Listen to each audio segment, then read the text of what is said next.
Hello, everyone, and welcome to the Iron Canon Podcast, your home for in-depth discussion on lore, the High Republic, and the whole canon of the galaxy far, far away. My name is Matthew, and coming to you from Underworld North Studio in Toronto, and I'm not joined by Joel Davis. He's taking a well-earned night off. Instead, I'm joined halfway across the continent, what I'm calling Ferrix Land, Utah. You know her from the Daughters of Ferrix. I know her as the digital missioner of St. Mark's Cathedral in Salt Lake City. It's Sofia. How's it going, Sofia? It is going so well. I'm having a good time. Very happy to be back on Ion Canon. Yes, and great to have you. Great to see you again. Great to see that Episcopal Church flag in the background. I gotta shout that out because we are doing a special Advent Theology Time. There we go. I gotta show that. Fun fact before I go on. Just the last few episodes, and even I think Dom on the flagship Underworld. We had a Jolly Roger with SM-33 from Skeleton Crew. So in the background. So no, we're back to the other thing. Anyway. On to the main topic here. Christmas and holiday preparations are on everyone's mind. You know, trees, presents, family dinners, Elf, Die Hard, and Doctor Who specials are on our screens. And for Star Wars fans who go to church, like Sophie and me, or who work at one, like so, Advent offers a unique time. We're also in Advent, and it offers a unique time to reflect on themes of the power of prophecy and the meaning of the galaxy and religious institutions like the Jedi and the hope of a coming chosen one to restore the balance of all things. And so, as mentioned, I'm joined by Sofia to answer this age-old question: is the Phantom Menace a Christmas movie? And we will get to that Ooh, quite in a bit of time. How's that for some clickbait for you? I think that's Yeah. top 10 like thumbnails right there. There we go. And just to note, we will be kind of rounding off the this Phantom Menace 25 party is part of the thought there. Also part of the thought, this is a soft launch of some idea. I've been kind of playing around of the Vicars of Theed. It's this thing I'm just playing around. We'll be the Sophia and I, you and I'll be this combo of people who working in, I mentioned this last time, involved in my case Anglican, your case Episcopal, same family of churches, and just chatting about who happen to be in Star Wars podcasts, which is such a wonderful Venn diagram. This is the prototype for Yeah. the Vicars of Theed right here that we're doing. There we go. So I don't know. Who It could knows? happen. You can have, I mean, I have some ideas kicking around. I'll float them to you at some point. There we go. But yeah, this is the Anglican Star Wars Venn diagram. There's a circle on this podcast right now. Anglican in the generic term. I got to specify that. Generic historic Canterbury historic Episcopate. There we go. I got one of the quadrilateral in there. There we go. Oh, I am ready. I ready am for the ready. screen? I am rearing to go. I have There that bookmarked, man. Actually, that would be a great thing. We should try and work the Lambeth quadrilateral into Star Wars somehow. That would be again a niche of two. Joel, I'm so sorry you don't have any idea what we're talking about here, but yes, you're the podcast now. You're the viewer. Joel will be back next Monday. Yes, Monday to chat about looking back on 2024. Let's get some plugs out of the way for Iron Canon at least. Follow us on Twitter, Instagram, and Threads at Iron Canon Pod, EYEONCANONPOD, and ironcanon.bisky. Not social. BISKY.social, and we'll pick up the rest of the plugs there at the end. I just want to mention here on the Star Wars Underworld YouTube channel, we are a proudly member of the Star Wars Underworld podcast network, and here on the YouTube channel we've got memberships, we got super chats. So yes, as Joel and CJ, the history person, have found out, if you chat us, how's it going? We'll stick you in there, get your comment there. But if you super chat us, if you support the channel, if you support the network, we will definitely bring your comment up to the full fore and get to it as soon as possible. grateful for any support you can provide, you're willing to provide there. Also on the Star Wars Underworld Discord server, down in the description below, got a minty fresh link that gets you into our Discord server. As long as you're cool, as long as you're kind and engaged with us seriously. Obviously humor is welcome, but if you're generally a good human being, feel free to chime in. Or if you believe you're a sinner who is in need of grace, also feel free to chime in. But that's down in the Discord server below. And Joel, if you're still watching, feel free to comment on any kind of events that are coming up that you want to plug in the Discord server. But generally speaking, we have lots of text-based chats about Star Wars and Skeleton Crew spoiler channel and Marvel and Star Trek and all the above. We don't have a churchy channel because I don't think there's much appetite for it, but there is a sports channel that I started. That is, you have a sports channel. Yeah. You're really branching out. Yeah, it's mostly soccer, because there's another Venn diagram, is the Star Wars soccer Venn diagram that I also am part of. So there's that. But maybe that would be interesting. I wonder if there'd be like just the bad dinner company channel. I'll float that. I'm floating that live on YouTube. The bad dinner company channel. Religion and politics channel. Oh no. If they want. The two things everyone is always telling me to avoid. But actually, this year, I found it very helpful at Thanksgiving to start conversations about religion in order to have you sort of avoid talking about politics, since November in these, United States of America was sure something. Yeah. How'd that go? Did that succeed? I think it did. It worked pretty well. I think I only had to listen to like a couple of really serious conspiracy theories. So there you go. I mean, now I'm thinking about what kind of, to take this a huge tangent, kind of Anglican conspiracy theories. There's the Macon Report. I'm not saying that's conspiracy, but those feet did in ancient time. Yes, that's a conspiracy theory for sure. Joseph of Arimathea, right? Yeah, no, he rolled up to, sort of the South Shores of England in like 34 AD, 1662 prayer book, King James Bible, and the Ordinal, and founded the Church of England, pure and undivided since the time of Christ. That's right. There we go. We figured it out, guys. We've solved the problems of the Church of England, I guess. I don't know. The origins. There it is. So forget Henry VIII. It's Joseph of Arimathea. There we go. Anyways, back on track. Also plugging, giving you the plugs here, Tractor Beam Comics reviews. Back to Star Wars, back to things people have an idea what we're talking about. So every Wednesday, Chris Abbott and I talk about the comic books that came out that day. This Wednesday, of course, we're talking Republic Under Siege came out last week, but we're picking that up this coming week. It's coming Wednesday, right here on the Underworld YouTube channel at 9 p.m. Eastern, 6 p.m. Pacific. So we're talking about Republic Under Siege. We're talking about Ewoks number 3. And there's three High Republic Adventures comics coming to us from Dark Horse. High Republic Adventures 13, The Wedding Spectacular one-shot, much anticipated, and Dispatches from the Occlusion Zone number 3. So be sure to check that out. We got a doozy on sequel trilogy appreciation day. So there we go. Joel's also commenting here. Indiana Jones came out in the Vatican during the 30s. That's the video game. Interesting. I'll have to ask Chris about that, because he's also been playing that video game. So there we go. In the Vatican, just after the Lateran Treaty. I wonder if that factors in. I'm sure it doesn't. There we go. So yeah, that came out. All right. So so please do join us on Wednesday. Lots of comics to talk about. One last plug to mention, I forgot to mention, if audio is more your speed, we do have, just after this podcast finishes, just after we finish going live, I will get the episode up, the audio version episode up on Spotify and Apple Podcasts. And if your listening pleasure as you're going about your day, because we do not recommend you watch a YouTube video while you're driving. That would be not safe. But if you're on Spotify or Apple, and would like to listen, please sit tight sometime later tonight and it'll be up there. But I think that does it for the plugs.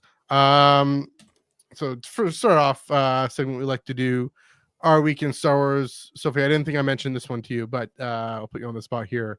What have you been up to in Star Wars or in nerddom generally, or how's your Advent treating you?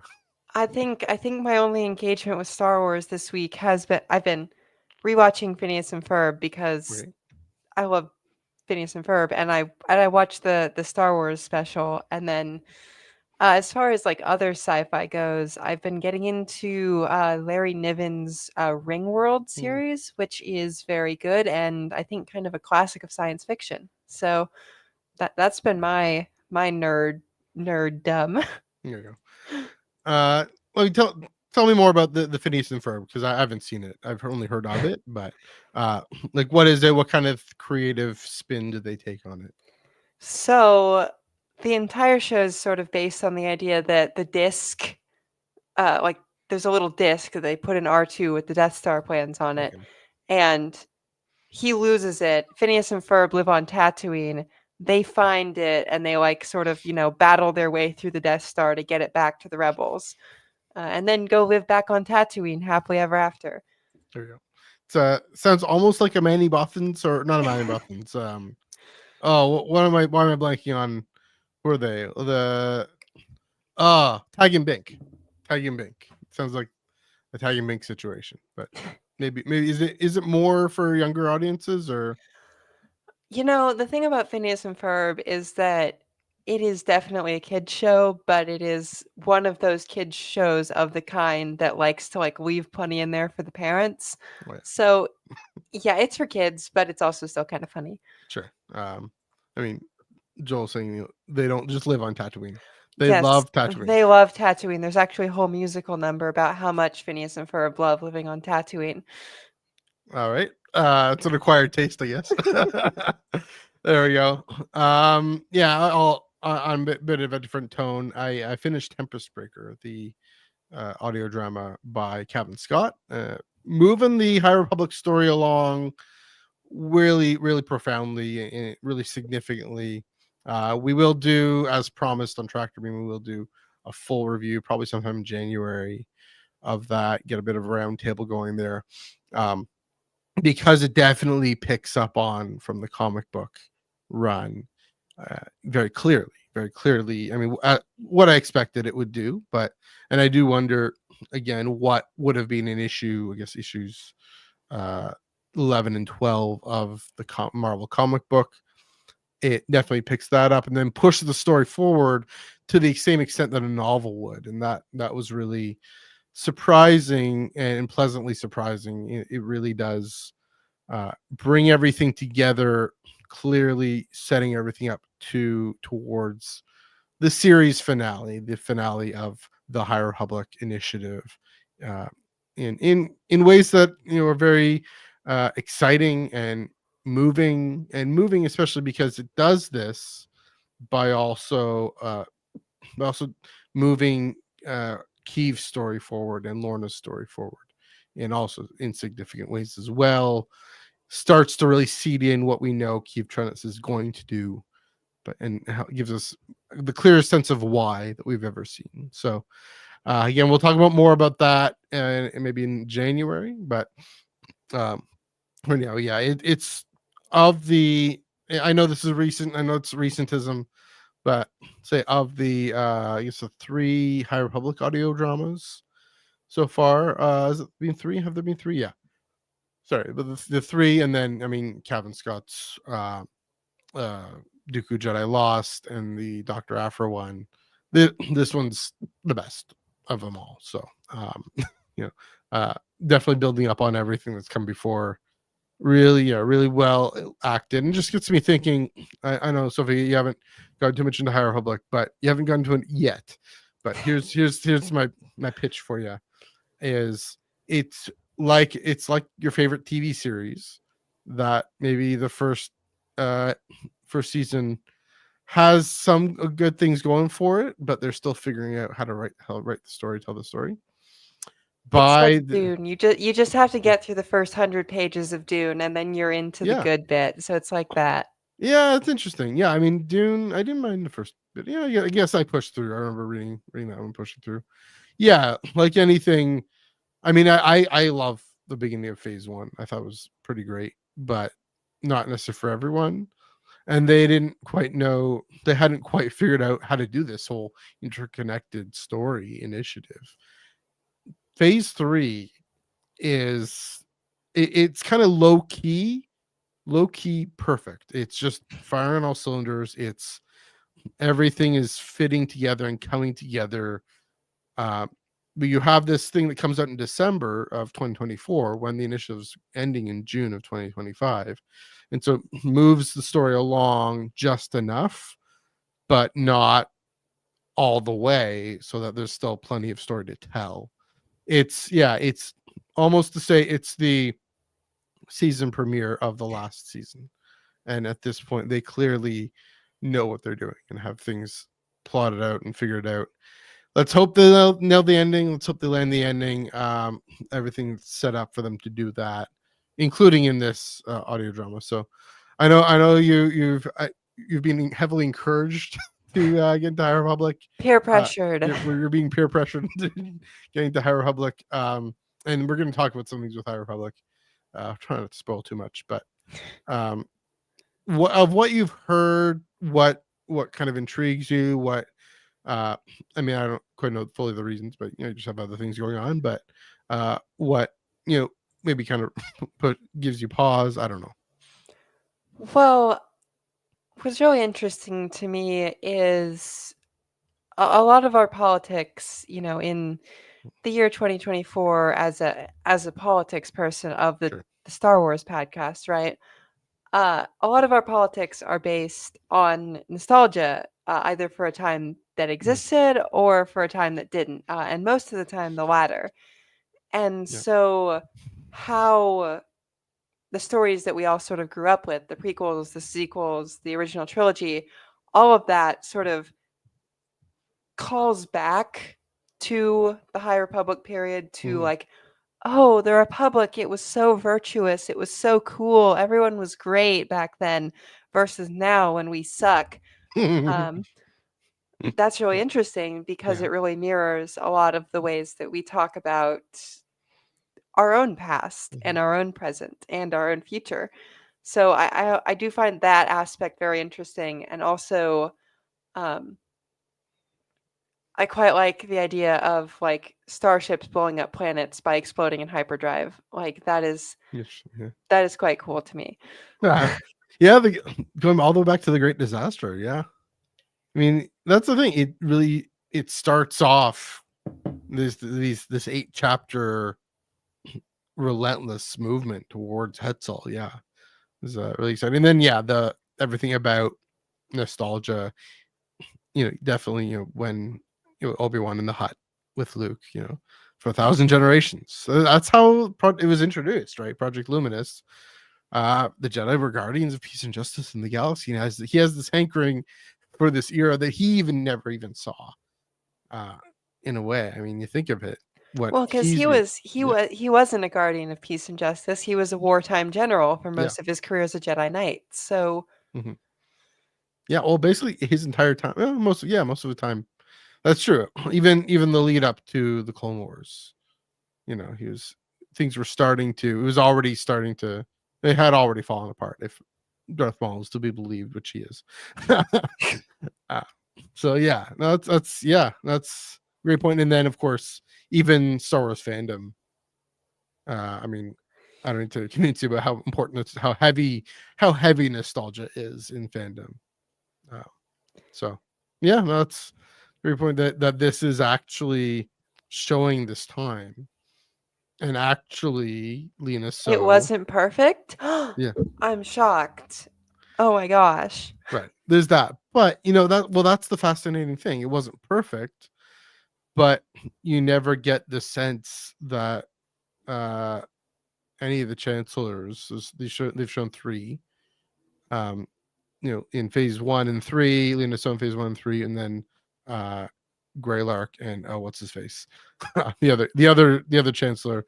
He's a bit up to his own. The female chancellors, they're both very benevolent. I don't know if that's saying something, but at least in my own subjective impression of things, you never get a sense of um, they're out to try and build an empire. It's more, or they're out to oppress people. It's more unintended consequences that lead to opening the door for Palpatine. So yeah, I mean, which again, something we can get to further on. But yeah, that's to read High Republic with from the lens of folks in the late Republic and the Empire. Yeah, it's a good point. And I guess yeah, that is the initial draw. Is we're going back. So I'm excited for you then, because you haven't gotten into it yet. To go back and I have watched The Acolyte though, so yes. I'm like initiated. Yes, there we go. Yeah, Acolyte, that's kind of the tip of the iceberg. I think that's just there's yeah, there's that's fair. It's fair. Yeah, it's Chris Kemshaw, this book. Yeah. Get on it, Chris. Yes. Oh yeah, that's what we're getting at. Sorry, took me a second to get what Joel means here. Yeah, yeah, because write a prequel, write an earlier book. There we go. I need to finish. I need to actually read Rise and Fall, Galactic Empire. I have it. I just need to read it. All right, let's move right along a little quickly here. We do get to do an eyes on screen. I think I was away last week, and so Joel and I weren't quite able to talk about things yet. We will next week, but yeah, Skeleton Crew episode 3, very interesting as an astrogation problem. And yeah, again, I'll talk briefly again, continuing just how fun this show is, but also the stakes and the drama and the gripping excitement of this show. Doing a really great job of giving us just enough. Again, similar to Tempest Breaker, giving us just enough to say we're not we're not stressed, we're not upset. This is just telling you how the pacing of the show has been. But also there are mysteries that haven't been fully revealed, slowly being revealed, and I mean I'm trying to focus on characters, trying to focus on story, but I'm really curious as to what on earth is happening with this great work and and I don't know how much you've heard, but the fact that this owl cat character unrolls a scroll, and it's paper, and it's ancient paper, and so I was always, oh yeah, great work. That's definitely High Republic, but maybe not. Give me pause there. What similar question to High Republic? What have you heard about with Skeleton Crew? What's kind of your vibe? And I mean, how much of it have you gotten to be able to watch so far? So I am always, or have always been, the sort of person to wait until the series is like fully out and then like blitz through it all in one go. But I have heard good things about it. I've heard that it's a lot of fun and that there are like kids or something involved. So looking forward to it. Hopefully I won't do the thing I did with Andor where I watched like all in one run on a day off, but you never know. It could be that good. Was that day off the first Monday in Lent? It was not the first Monday in Lent. I don't know when your day off is, but yeah. That sounds penitential. Watching it and or all in one day. Yikes. Yeah, no, this is definitely much nicer, much more of a palate cleanser. I think would be a fun day watching it all in one go. It's set in the sort of the same time period as Mandalorian, correct? Yeah, it's in the Mandoverse. Yeah, so there you go. Joel has a great comment here. So the thing with this planet, it does have a lot of treasure. We get that first bit. The greatest evil of all, suburbia. Yeah. I mean, I grew up in the suburbs. It's not that great. CJ's definitely been enjoying Skeleton Crew so far. It can get weird. It's very piratey. The Jolly Roger flag is a good fit. So yeah, in different ways it's weird. I don't know, CJ, if you want to type in the comments, let us know what kind of ways you find it weird. Feel free to spoil a little bit. I guess I'm averse to spoilers, but I don't know if you are. But yeah, it's I'm curious to see. Well, first of all, I mean, again, I'm curious to know what it'll be like for you to watch this all in one go, what that experience was like. Um, yeah, my guess is it won't be as dramatic of a difference because than say, I don't know, some show that is really slow in revealing things. My mind always goes to Picard season 1 or season 2, for example. I don't know if you've ever watched Star Trek, but Only TNG. yeah, good call, great choice. But Picard season 1 and 2, excruciating is the word. Excruciating. I loved it, but it's excruciating. So this show is the opposite of that. It's again giving. It's not letting the what's the phrase? It's not It's not hooking us with suspense. It's not hooking us with where let's give you just this little bit, this crumb of a clue, and just drag you along a trail. No, it's I guess WandaVision did that, but did it perfectly. So that I'm there for. But this one, it really is the characters, who the characters are. They don't bother letting me. I guess even Bad Batch did that somewhat, and it was still great. But I'm kind of tired of it. I guess we're tired of it, and so thankfully, the showrunners and all that have done a great job of. Our overlords at Disney are providing us with all sorts of content. Providing us with reveals and character reveals and confirming our theories. There we go. Sacrilegious. There we go. This immediately felt like something was off. It's definitely a dystopia. So that's another thing that comes out in the first episode, first little bit, is it's actually quite. It's not. I mean, it's the suburbs, so clearly it's dystopian, obviously. But so that dystopia is also part of the mystery. So the real problem with interplanetary empires is it really just gives more space for urban sprawl, and we don't need that. So yeah, I mean that's okay. This is an aside then. Coruscant. I mean, Coruscant, is that a planetary empire?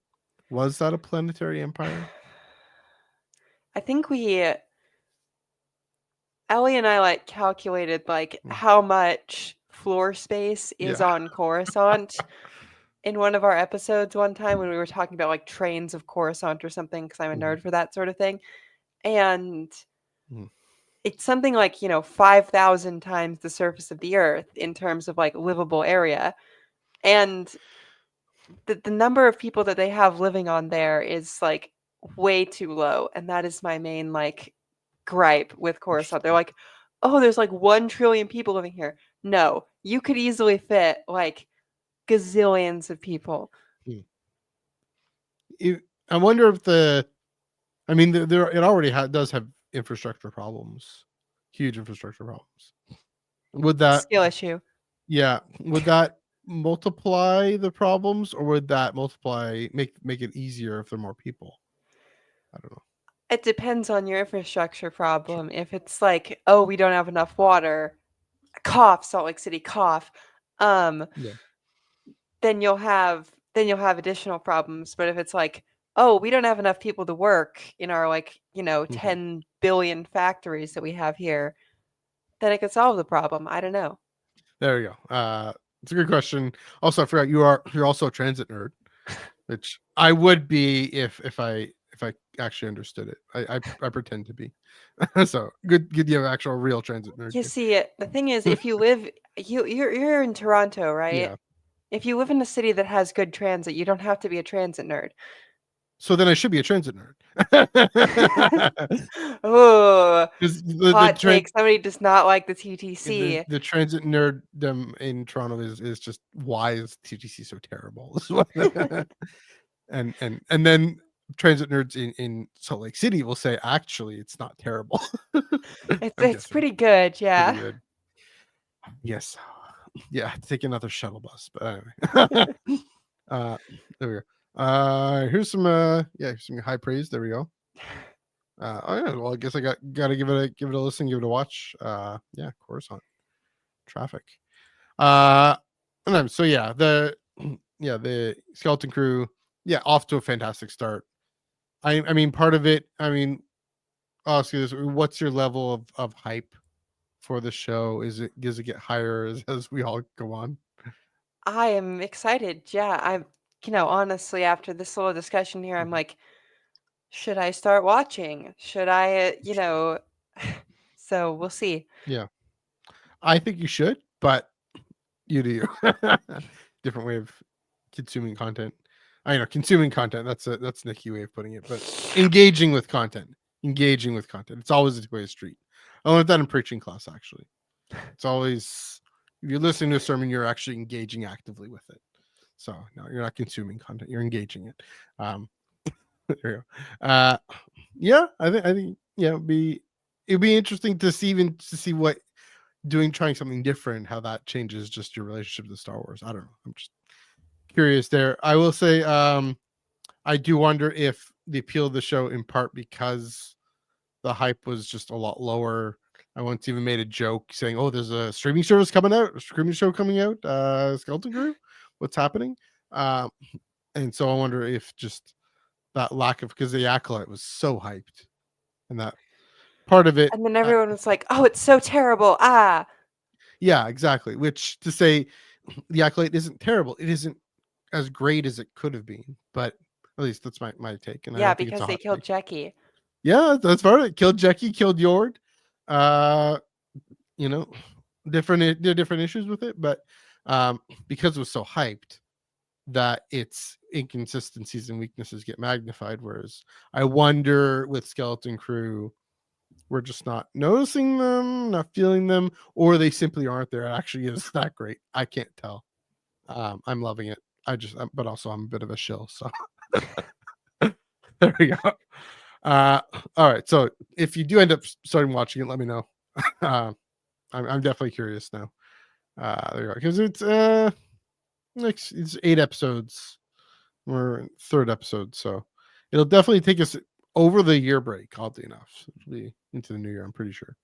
So, almost like that's kind of a Christmassy vibe, and just the feel good family ish show. I mean, family tension as well a little bit, but yeah, kind of holiday time, holiday period kind of show. I think is why they brought it at this point. So, yeah, I'm enjoying it. I recommend people get into it.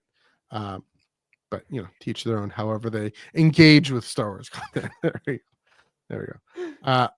All right, all right. I think we're good to move on to our main topic and the reason. But unless you had any more to say, you just gasped. Excited. Yeah, Advent Theology Time. So again, Vicars of Theed is kind of what we're kind of doing. Also to say, gotta credit past Matthew. I did for a number of years did this audio only. I would sit in front of my Microsoft Surface back when I had a Microsoft Surface and just into the speaker, into the microphone on the thing, just talk about Star Wars and Christianity, and I'd call it For Christ's Sake, Anakin. And it was Is this great. still available on Spotify? I think most of them are, yeah, I believe so. I mean, I tried. Viewers, you have Go a ahead. chance to get Matthew lore. So There we go. Yeah, yes, my backstory, my villain origin story. Yeah. Um, well, interestingly though, I mean, so this is where and I started to develop a lot of these thoughts at that point. So this is just before the Last Jedi, so around 2016. Um, thinking of, and part of my prequels conversion, on that time. So yeah, we're going back, but what the fun about that one is, even on Iron Canon, I go nuts. I don't really uh try. Well, I mean, how do I put this? Being aware of of a secular audience being aware of an interfaith audience. But you know, if I want to go into a biblical story or theological concept, I will. That's why Ben at one point developed this whole theology time with Matthew. But you know, I thought, okay, so getting to know what you do and what your day job is about, and it's more than a day job, and understanding that, okay, let's actually revisit some of these ideas, and that's part of the idea here, is to bounce these off of you and see where you're bringing, because similar but different, because we're also different people and different backgrounds and whatnot. So there you go. Hey guys, stars nobody. I mean, you're also probably bringing in a whole bunch of different people. Also, Blue Sky might bring in a whole bunch of different people. There you go. Yeah, this is a good about skeleton crew. So let's just dive right in here. And I mean, I've 35 minutes in. I'm shocked actually that I've never heard this articulated, this question put this way, because my answer is obviously. Obviously it's a Christmas movie. I mean, Well, so and it might be a more realistic Christmas movie than most of them, because it happens on a desert planet instead of, like, you know, a snowy sort of northeastern paradise. Yeah. There we go. That's true. It's, I mean, quite literally, right? It's in the corner. I mean, it's not the Empire yet, but it's a fact. Like, if Maul is to be believed, the Empire is on its way, and uh, in the reign of Chancellor Valorum and the High Council of Yoda, Grandmaster Yoda, the Force comes to Qui-Gon on Tatooine and speaks to him, and he encounters. I know it's funny, but he encounters. So in this, are the Jedi like shepherds or wise men? What role are they taking? They're the. I mean, well, I'm saying they're the Sanhedrin and okay. the temple in this little bit here. There, we'll get into a whole bunch of other things, but the Force speaks to Qui-Gon on Tatooine, and he encounters this kid who his mom claims to not have a father, or the kid claims to not have a father. Sorry, mother claims that the kid doesn't have. That's what I'm trying to say. And conceived by the will of the Force. And actually, E.K. Johnston, who is also does have an Anglican background as well, added a wonderful little bit to this. She actually gives us the kind of the Star Wars version of the Annunciation in the beginning of, I believe it's Queen's Hope. Sort of, I mean, it functions as an interlude, but it's at the beginning of the book, so I guess a prelude. Use the correct word, Matthew. Prelude. That's what it is. Yeah, and so you have Space John, Qui-Gon, you have Space Mary, and you have the Space Jesus. I mean, this kid. Space Jesus, Mary, and Joseph. I mean, come on. I mean, is there a Space Joseph? Oh, that's interesting. I guess Qui-Gon could also be like a.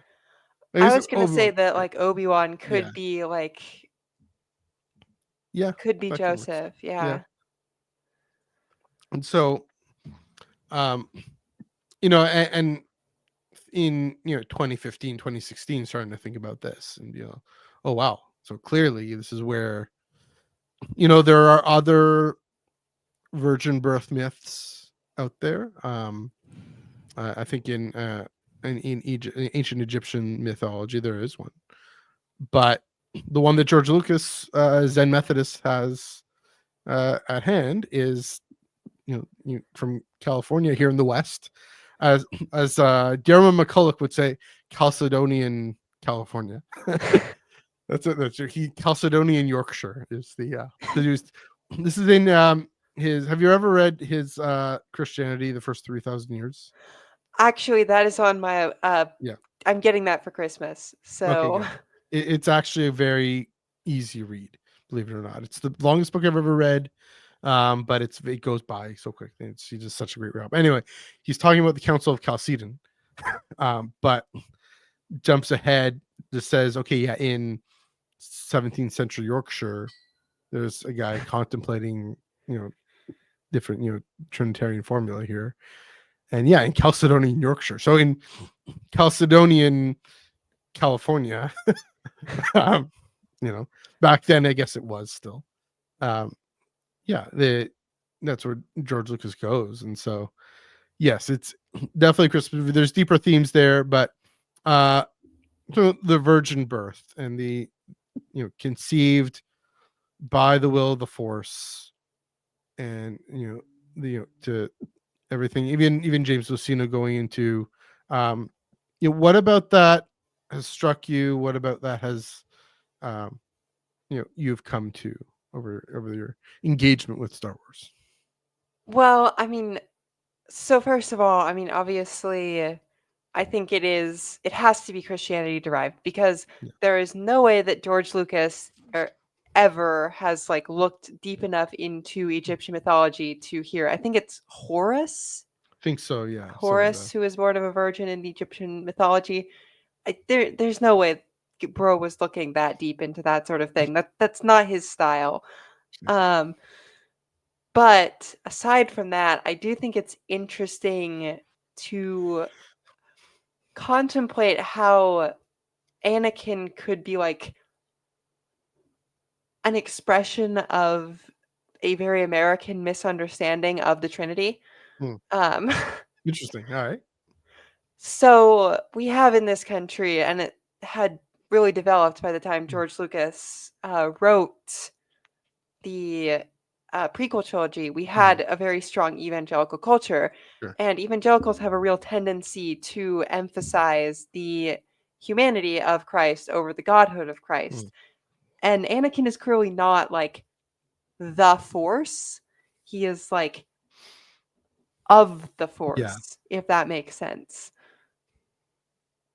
Yeah, it's where I've always gone is that's just where the metaphor breaks down. But yeah, it's an Aryan. Is that Arianism? Star Wars is Aryan heresy, guys. You can take that to the books. There you go. I mean, I hadn't thought of that it's because of this evangelical emphasis on.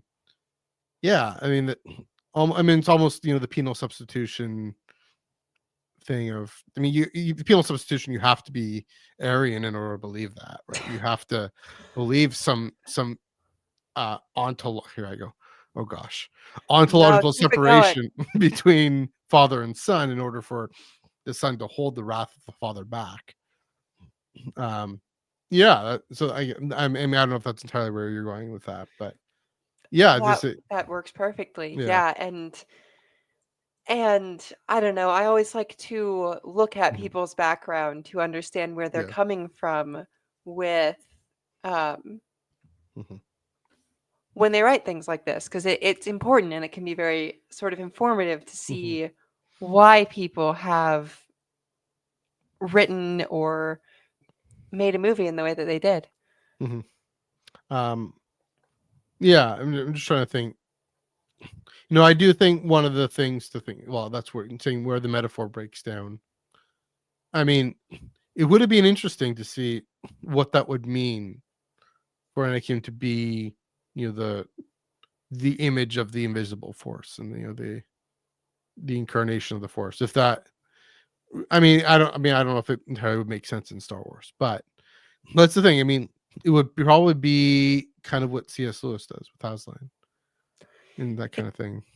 It could also, like, not to sort of co-opt other media into this discussion, but Avatar seems a little bit more in this like vein than Star Wars is, where like the Avatar is like the embodiment of the element thing. I don't know. Yeah, the Na'vi or the world. Yeah, that's an interesting point. Avatar: The Last Airbender, not Avatar. Not the blue aliens. I've only seen the blue alien one. I haven't seen the other one. Okay, that's interesting. Yeah. I mean, you can keep going with that, because I mean that there is a Star Wars kind of resonance with Avatar, the Last Airbender.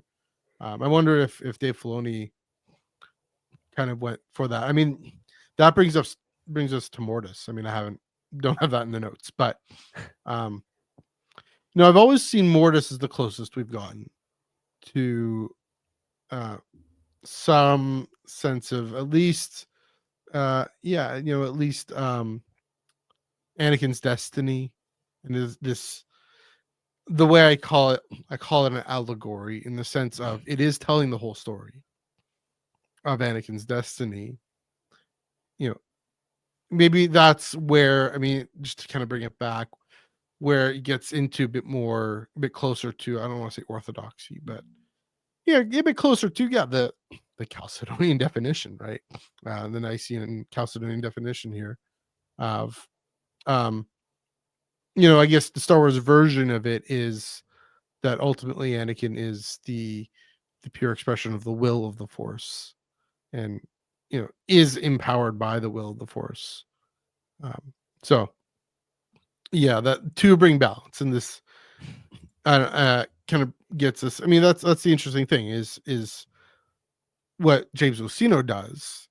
He spells it out, and that's still, I don't know if you've read Darth Plagueis, the novel, but you should. Even it's Legends, but you really should. It's speaking of, I mean, you and Ellie could do a whole episode. We could do 10 episodes on that. Yeah, it kind of spells it, but to have at least our current kind of headcanon of, I think Joel's saying here, it's the Force pushing back, and in time, under Pontius Pilate, under that's why why I said under Valorum and under Palpatine, saying no, it's time to actually set the record straight, set the galaxy straight in the right way, not make the galaxy great again, but make things right and bring things to balance. And what's this sort of brings up in a kind of a roundabout way for me is this tension between, I know I'm kind of going in a bit of a different direction, the tension between balance of the Force in the very Augustinian balance, meaning pursuing the light, versus balance being, oddly enough, we think we see in Mortis. I don't think that's what we see in Mortis, of light and dark holding together, and neither are too strong. I do still think we see in Mortis pursuing the light. Qui-Gon in Master and Apprentice, because it is the light, that quote. And so this brings up again the biggest difficulty with Anakin as Space Jesus is what happens in 20 years, no, 10 years, 15 years, 13 years. You can do math. 13 years after the Phantom Menace, so he's 14 years, right? 14 years, Matthew. He goes to the dark side. He becomes Space Hitler. No, he's not Space Hitler. No. He's more like Space Goebbels or something. Like Palpatine is Space Hitler. Yes, that's true. and Space Satan, all that. Yeah, and so what do you do there? What do we do with that? What is kind of the reaction? And maybe that we might really have to stretch the metaphor and be like, he descended into hell. Oh, I stretch it. I stretch it all the way. This is the thing. This is the wild thing. So I stretch it all the way, and I'm putting my hands out like this on purpose. I mean, where I go with that, I don't know how this strikes you. Becomes sin for us. You see, that's kind of the way that I was thinking, right? Okay. Because there's two major understandings of like hell in the current discourse of Christian theology. Number one is what you would call infernalism, which is like Dante, if you're like an atheist, you have to lay in a coffin forever or whatever. Like if you're a flatterer, you have to like swim around in poop. Things like that, right? Like eternal conscious torment, it's called. Yeah. I can't get on board with that because a lot of reasons. But the other one is sort of hell is self-inflicted almost, right? And hell is sin, and sin continuing after death is hell. Sure. Very, ooh. So if, we take the line from the Creed, right, the Nicene Creed, he descended into hell, sort of literally, then what Matthew says gets like really interesting, because became sin for us in the same way that Anakin sort of became the dark side, so that later he could destroy the dark side, destroying death by death, destroying, yeah. Yeah. It's yeah, so that is where I go in the sense of embodying it. I love the way, and this gets into Vader's humanity, Anakin's humanity, but also Jesus' humanity. Anakin is also, he becomes the agent of the Empire, but he's also the great victim of it, and he is despised and he is rejected. He's feared and he's hated, but he he chooses, well, again, the metaphor doesn't quite work, right? He's seduced by the dark side, whereas Jesus is never seduced by evil.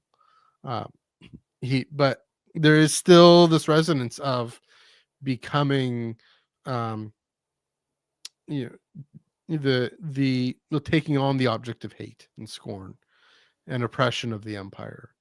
And in a way, he is the great dealer, the great enforcer of that oppression. You could almost make the argument, of all the characters, all the people in the galaxy, he is the greatest victim of it, because it's constant, because he's constantly forced to enact it, forced to let it make a mark on his soul. He's literally stuck in this coffin, in this tomb, this mask and this armor that is the sign of torture constantly. So that's the wild thing, is that's this weird thing of stretching all the metaphor all the way, as at least the suit, at least Vader himself, as this space crucifix.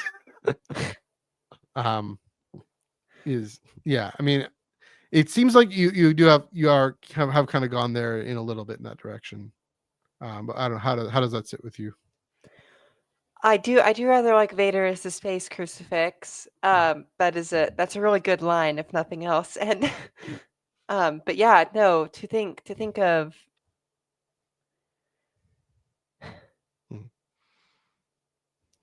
of Vader as the great victim of, again, we're really stretching the metaphor to its limits here, but as the great victim of the sort of, universal evil is very resonant with, well, what we've been talking about. Yeah. Again, it's not so. Maybe this is a good time to talk about our theological method here, because obviously there are a lot about this that doesn't work. That's not the case, right? Again, Vader, he's Anakin willingly falls in order to save Padme, although again I could keep going back into suffering for the sake of the bride and all that imagery, again, which is probably, it goes back and forth, and I'm interrupting myself here, right? But that's why I don't call them parallels, I call them resonances, and I say there's this kind of things that get us thinking in this direction. And ultimately, again, because what's the point? What's the purpose? At least the story that George tells, and JJ and Ryan and them are free to go in different directions, and everything with Rey, I think, is really wonderful. But the story that George tells is that Anakin Skywalker is the chosen one who brings balance to the Force, and he does it by being in the right moment, the right time, that when Luke is writhing on the bridge there, and the need of the galaxy is crying out to Anakin, we need you to return. We need, death needs to be defeated. We need you to defeat death. He is able to return. He's able to burst from his tomb mask and actually bring balance to the Force. And so that's the incredible beauty of Star Wars, the beauty of Return of the Jedi, the beauty of the Christian story and Christian hope is actually that there's an order and a coherence to the universe, even maybe especially when we don't see it. And maybe that's the big Advent theme, especially, right? Where it's in this time of waiting, you talk about American politics and how everything seems to be falling apart. We have our own anxieties and worries about, what it's like to be a younger person in our society, in our culture. All right, am I ever going to own a home? Probably not. Those personal things. I'm thinking about. I think a lot about. Was it Revelation 7, Revelation 6? The Lamb, that the great, the great Lion of Judah is this Lamb who's been slain before the foundation of the world, and has time to preach. Here's the sermon. The who's worthy to open the scrolls? Who's worthy to actually say, yes, I have authority over time? Because that's what the scroll is, right? It's the seal, it's the scroll. So for those who don't know any clue what I'm talking about here, the last book of the Bible is about the end of the world, but it's really about how the end of the world has been accomplished in the crucifixion and resurrection of Jesus. And the image for Jesus is this lamb who is being slain, who's being killed, is standing, is fine, is ruling over the universe.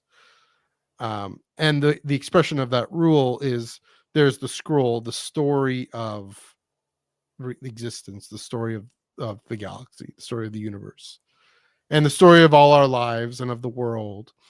And who's worthy to open the scroll, right? Who's worthy actually to write that story and complete that story? And it's the Lamb who is slain. It's that through suffering and love, loving presence that suffers with all people, especially the most vulnerable, and becomes one who is the most vulnerable.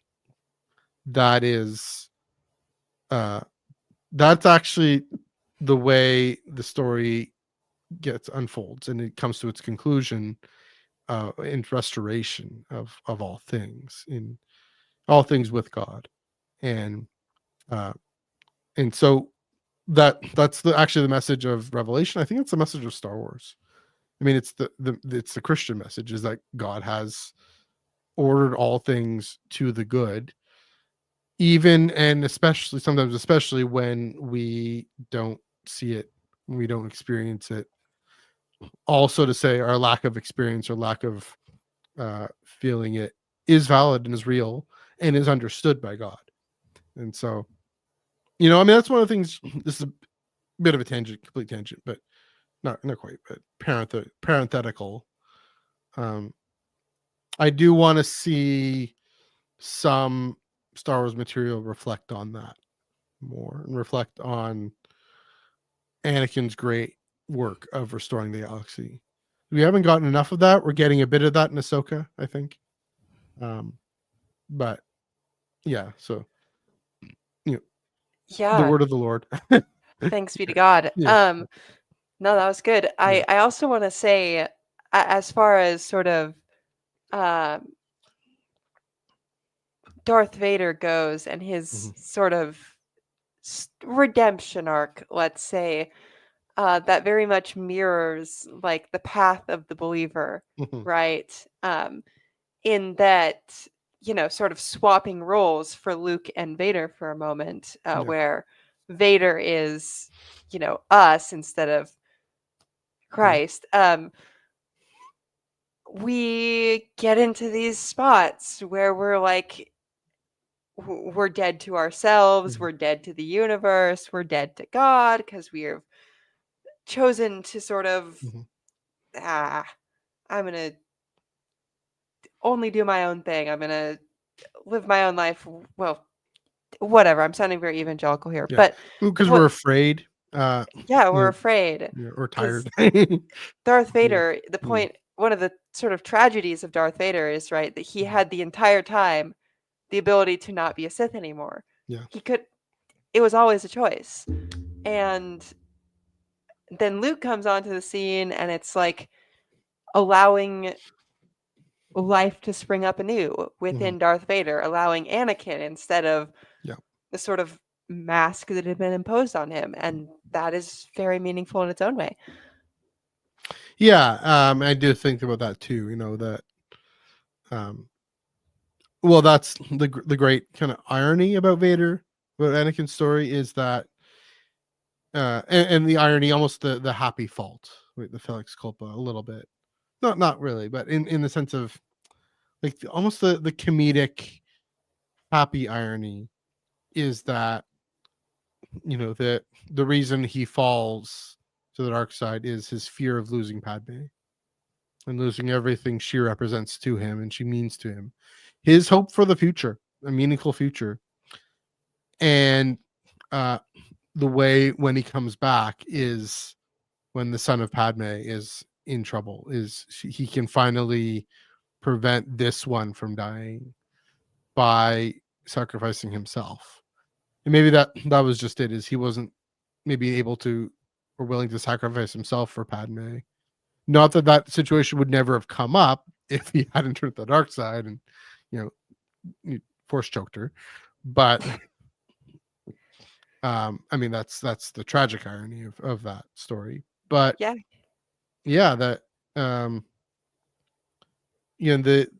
the other who we can reach out to and love is, but he had to importantly, very importantly, die to himself and die to his impulse to sort of grab on and keep everything static at all times, Padme especially, and allow a new life to rise up. Yeah, that's kind of what Joel's getting at. And you couldn't live without her. I can't live without you.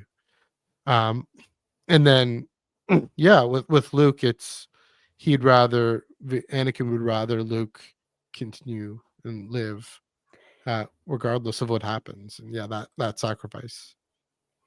Can you pull up the last thing Joel said, because that's exactly what I was thinking.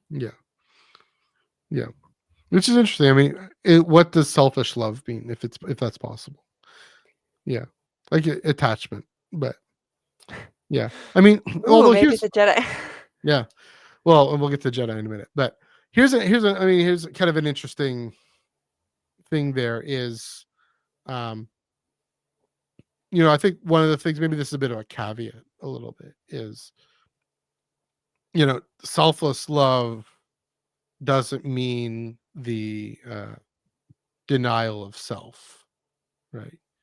That's the irony, right? That's the great tragedy, is in Anakin Vader trying to hold on so tightly, he loses himself. Oh wait, who said this? You lose your life to find it. And I do think a lot of folks, actually, what they need to hear is to actually find their voice and find their power. And it is, I mean, this is, again, I'm also getting it very personal here in a second, here right now. It is this journey of saying there's a lot of folks for whom actually holding back and holding in and being quiet is the selfish thing, because it means we don't put our ego out there for it to get rejected and bruised and hit. And so we're protecting our ego by not speaking out. Whereas the actual selfless thing is to stand up and say, this is what I think and this is what I care about, as in contributing to the wider galaxy. And so, I'm trying to think of, who, maybe that's Rey. Maybe that's, uh, the kind of the, I mean, that's something that feminist theology has gone into a lot, I think, is putting in those terms, right? That Ray's story is, she's stuck on Jakku. She's only defining herself by her parents and her abandonment, and she does need to step out and serve the galaxy. So that was a bit of a tangent, but it was a good caveat. But yeah, I don't know what if that where that sits with you. No, it's an important theme to reflect on, is that becoming, there's this, I think it might be Karl Barth, don't quote me on this though, but he said something like, the human being in Christ is at her most alive. Yeah. And I think that's a theme that resonates here and a theme that resonates in other literature. I seem to remember at the end of, like, did you guys ever read Aragon when you were kids? Well, you're a little older than I am, Yeah, but I know of it, but I haven't read it. but that was kind of the shit in my Yes. childhood. Everybody wanted to read that. Yeah. You had to, like, reserve it at the library, everything.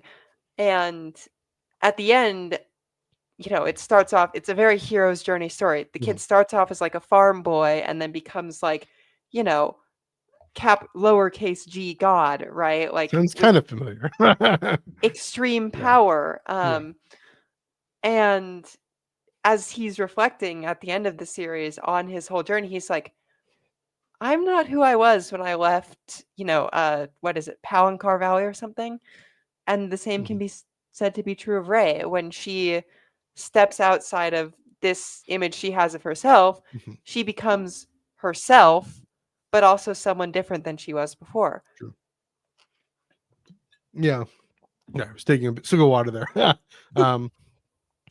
Yeah, and so I mean, in that point, right, it's this important adaptation of the tradition.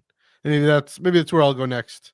We can talk about the Jedi in the High Republic and Late Republic another time, but a little bit later. But that's what strikes me with Rey and with the Last Jedi, especially, is well, this does get into very churchy themes, so we're getting to kind of churchy themes here.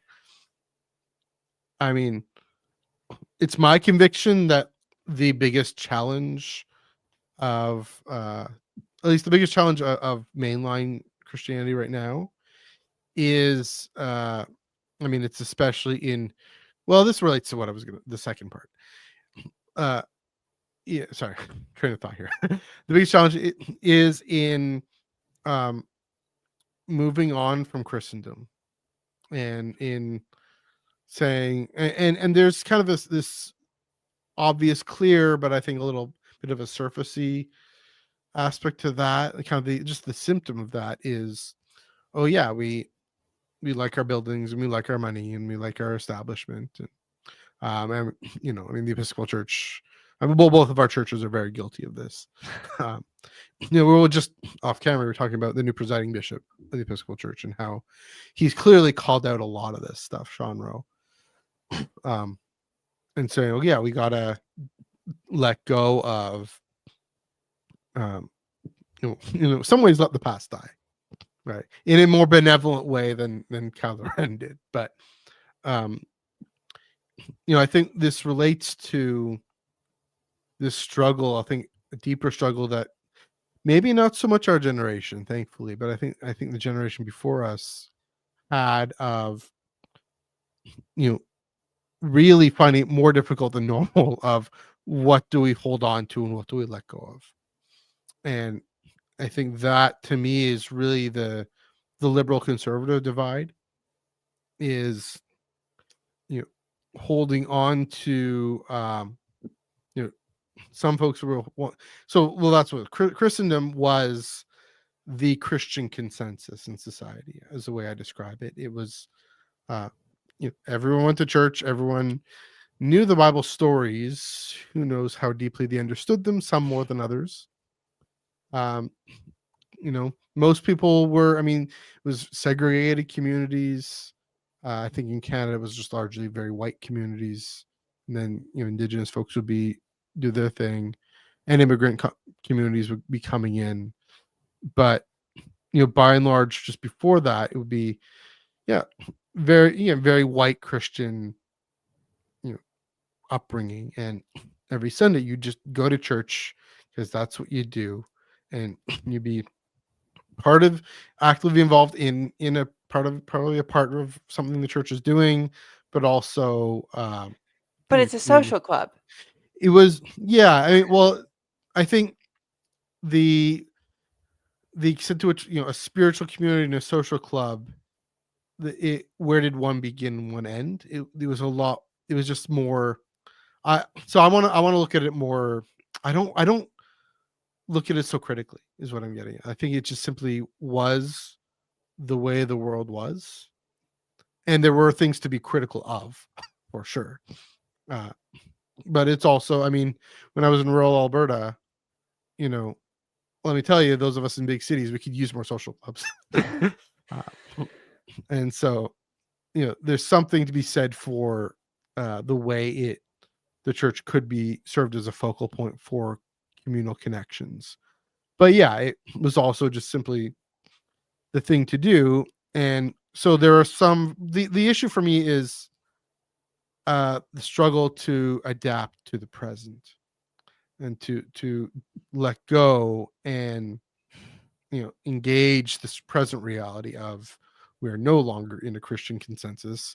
You and I doing this podcast on this YouTube channel. It's very weird what we're doing right now. It's like, what do we do? Why? I've had to multiple times like, what are you talking? I hope Joel and them are like, what are these people talking about? But well, actually, Joel's agreeing. Spiritual teachings and to show the new pie recipe. Yeah, there's a bit of that going on. And so the struggle now to say there's folks who struggle to let go of the Christian consensus, and so they're very angry and angsty. And this is true in the Episcopal churches. It's true in the Anglican Church of Canada. Less so now that they've all left. But there are folks who are very critical of culture and of society, not in a prophetic way, I would say. They think they're being prophetic, but in a very nostalgic way, right? I think that's the problem. Is you mentioned at the top, nostalgia. There's also folks, I think, who are nostalgic for the consensus part, that we don't need to worry about or what makes us distinctly Christian. We gotta do what brings in the numbers and what's popular and attractive. Here, I'm sounding like a conservative a little bit, but to say the creed is kind of linear thinking. Let's not deal with those passages in the Bible that talk about genocide, and that let's not actually engage with how could that be the word of the Lord, right? Obviously not saying those are the will of God, but saying, okay, let's just stick the Bible on the shelf. And so I think The Last Jedi especially, and I love this film so deeply, and one of the things I love so much about it is the way, well, first of all, it depicts Luke as really struggling with this, really saying it's gotta burn it all down. Time for the Jedi to end. We don't matter anymore. Well, we don't matter anymore. And we're complicit in the rise of the Empire. And along comes Rey, and what she says is, well, yes, that's true. Jedi are this very small minority, but there's also millennia of tradition that we don't have to uncritically incorporate, but here are the books, here's the wisdom. I want to figure out what the Force is calling me to be now in this time, what it means to follow the light now. And what it meant for her is, and it's not just lifting rocks, it means finding the wisdom to there's kind of almost a Moses thing of or a Joshua thing, actually, of leading this small resistance through the tunnels in Crete, is kind of like the Jordan River a little bit. And okay, with this new situation, and this is what I'm really excited for, this Rey film, the trilogy, or whatever we get. How does she incorporate everything from the past in this new situation? And so, I mean, Kylo Ren, or Luke, and then Kylo Ren saying it's all going to burn down. And I love the way Rey says, no, it's more complicated than that.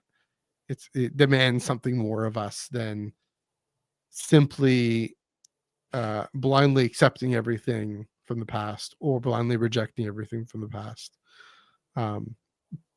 Like the fact that there is this coherence to the universe and to the galaxy, that the Force is holding things together. The Force may have spoken in the High Republic and in the Late Republic and in the Dark Times. The Force can speak again, with the wisdom of the past, but also, okay, what do we do now? What kind of communities do we build? Does the celibacy thing actually make sense now in Rey's context, right? I do think it kind of made sense in the High Republic and Late Republic, although again, that's complicated and they didn't fully follow that either.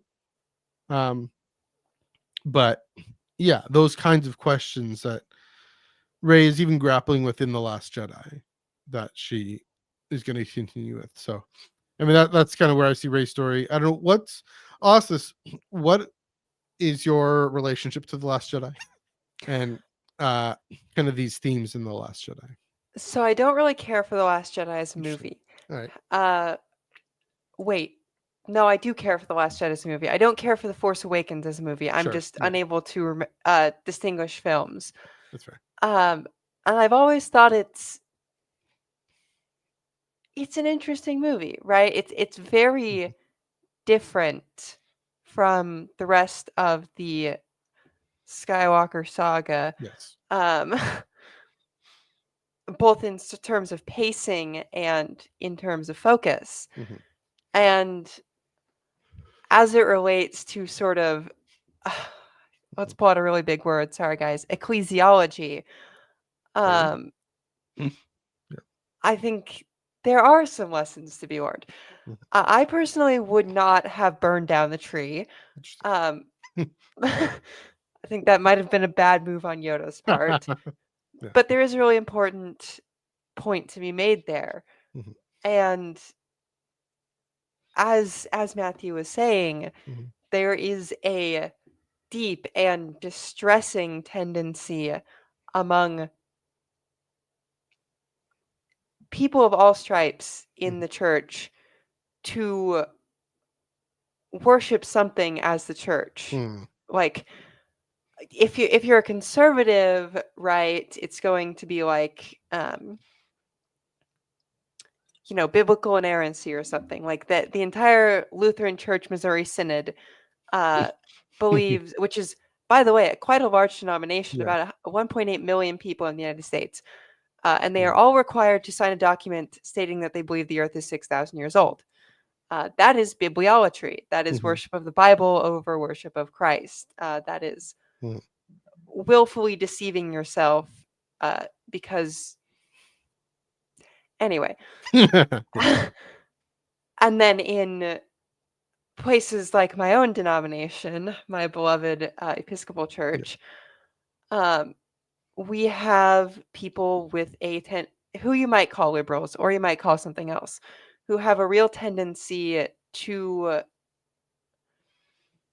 care about the institution and its power, but not the teachings that are supposed to undergird the institution, right? And that's how you get things like Catherine Jefferts Schori was the presiding bishop before the last presiding bishop. So she's a while ago now.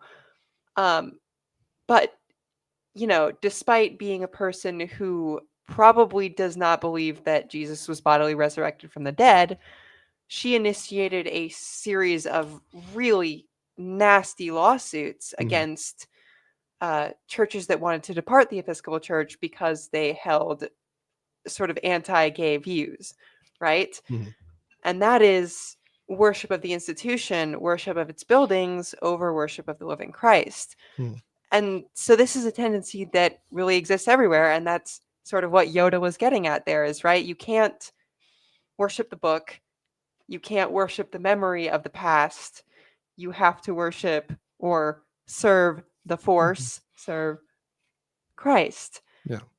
And not be bound by your obsession with maintaining something as it currently exists or as it never existed. Mm-hmm. And just before he burns it down, right? The thing he's saying to Luke, or no, while it's burning, his whole point is, one of the best lines in all of Star Wars, right? He told Luke, yes, pass on what you've learned, mastery, strength, wisdom, and the Force, but failure too. The greatest teacher, failure is. And yeah, I think, I mentioned the Macon report, and this is the horror story, right? Of covering up a heinous abuser. Don't put a trigger warning here. Sexual abuse, heinous serial rapist of kids. Who was a missionary of the Church of England, and the Archbishop of Canterbury. He thought it was taken care of, but he was wrong. He was wrong, and part of the reasons he was wrong is because, it takes a lot of effort to clean things up. And yeah, I do think he brought in a bunch of transparency initiatives, as Justin Welby. But what his complacency about this, and the reason he had to resign is, like the thing with Jeffrey Story, emblematic of fear of failure. And that's the weird thing, right? Is that's the weird thing. It's the good news when I look at, for example, the Anglican Church of Canada's response to the residential schools now. This is kind of the good news story is we're no longer afraid of that failure. But yeah, it's almost to say our loss of influence and power in society is a failure, and we're afraid of it. And so we try to maintain that power, maintain that control. I do think that's the thing. So, you go ahead. Yeah, go ahead. I see it as a chastening, right? A chastening in the same way that, the Civil War was a chastening for the United States over the issue of slavery. This is what you get for trying to be a locus of power and influence and of support for injustice within society instead of trying to be the church. This is what you get. This is what happens. And so I think, in 5 decades, when I am dead, well, probably not dead, when I am close to death, and I look back on my life as an Episcopalian, there is going to, because we haven't abandoned that mindset yet. Right. We've started to make strides towards doing it. We haven't done it quite yet. And when I look back over my life, I think I will very clearly be able to see when we do it, when it happened, when as a body, as an institution, as the church, as all the people in it, we decide we're done trying to be, one friend put it this way, the church of the elite. We're just going to try and be the church. I hope, my prayer is we saw it in 2024. When we might have. The House of Bishops unanimously elected a new presiding bishop who seems, at least superficially, to be on board with that. So we'll see. He's going to meet a lot of resistance. I'm sure he has. And that's, I mean, that's the thing, to be sensitive about people having attachments to the buildings, having attachments to, you know, we don't want to be all or nothing about this. You know, the church isn't primarily the building, but the building, the physical space, is part of our, it's a servant, and that's the Yeah, the it's a problem. servant, not a master, Yeah. and treating it as a master is not going to lead us good places, right? Yeah. Buildings, beautiful buildings, are a good thing, Yeah. like unambiguously, but only so far as they serve mission and serve the needs of the community that they're in. Yeah. If they're not doing that, then they are vanity and idolatry and blasphemy, in the same way that Mhm. I shouldn't speak too much on this, but Mhm. my diocese, that's for those of you who are not from sort of a bishop run type of church, The that's like territorial unit. So for, yeah, in my your case, it's the territorial whole state unit. of Utah Yeah, happens to be. quite Yeah. a large diocese Yeah. geographically speaking, although not population wise. We have this ungodly, seriously, I mean this, just blasphemous endowment to run the diocese. Mm. And when you go to diocesan convention, which happens every year, 90%, not 90%, but probably more than half of the talk is always just about endowment, endowment, endowment, endowment, endowment. And I watched this speech from last convention where everyone's just sort of patting themselves on the back about how great we're doing about preserving the endowment. We have to keep the endowment ready for the future. The endowment, the endowment, the endowment. And precious little talk about the actual work of the church. Mission. Yeah.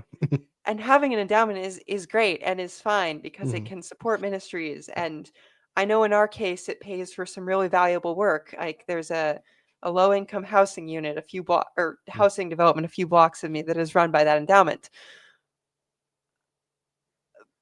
But when the endowment becomes the master of the diocese and the primary point of the diocese is to serve the endowment and ensure the endowment remains stable, what are you doing? What are you doing? That is so far off base. Yeah. I mean, it sounds like what's needed is a culture change, you know, and kind of what sounds like the focus of minds and hearts on preserving this. I mean, this is, you know, an important example here of this, you know, institutional asset. No, I do think one of the big fight. You know, this is kind of my theory here. By the way, for Star Wars fans, we're talking about Order 66 is what we're talking about, by the way. Is where we've gotten to. I think one of the big fight, you know, it was going to be liturgy, but no, it's not. It's not going to be liturgy. Look, in the last 30, 40 years, it was about gender and about marriage equality. And that one really did cut to the bone, you know, for a whole lot of people, but also brought out this tension of Christian consensus versus consensus. And then thankfully, you know, I think our generation is saying, oh, no, hold on a minute. We can have marriage equality as Christians. You know, it's not a false dichotomy. Who knew? I think the big fight is going to be church closures and church mergers, and what do we do with our property, and can we let go of our parishes, and you know, can we you know, there's a lot of parishes even in this diocese, you know, where you know, the average age is what, 80, 90, and they're still, and this is the tragedy, this is the sad thing, this gets also at you know, tradition, holding on to the past, the last Jedi too. You know, there's a lot of folks who are all, I want the church to be what it was when I was in my 20s and 30s, but the only thing they're capable of doing is complaining and calling for it, and they're just frankly just too old and too tired and not frankly capable of taking on the work of building up the church and taking Renewal. Yeah. renewal, and just saying, having a vibrant Bible study, and showing just all the different activities that churches did, that healthy churches now do. That there's more of a culture of nostalgia versus a culture of initiative, and that's what I talk about as a deputy warden. I want to talk about. I was in the warden's meeting and was talking about, let's foster a culture of initiative, and I've lucked out at a very weird church where that is actually pretty active. But yeah, there's a lot of this places with this culture of nostalgia where it is time, frankly, to call it, but they simply are so attached to this being the way that they know, and what they know, and how they know the parish works, how they know their lives work, how they know the galaxy works. The Jedi Council joining the Clone Wars, and this is the allegory, this is the metaphor. Joining the Clone Wars, I guess maybe what Joel's getting at here. Maybe a little bit. In the reason for this, the reason is this consensus is broken is because this is kind of how things have been. This is the unintended consequences of Lena So. Right, we are all the Republic, including the Jedi, because this is what we know. This is what how things go, and Qui-Gon. This is a beautiful comic. I don't know if you read this by Jody Hauser, Age of the Republic. The Qui-Gon issue. If you read one comic book, I don't know if you read below, I recommend you want to read one comic book, especially the prequel fans. So Qui-Gon, he expresses, and I think Sifo Dyas does a little bit of this too. Expresses a lot of premonition and unease with the Clone Wars because of what it means for the Jedi to be so involved in it.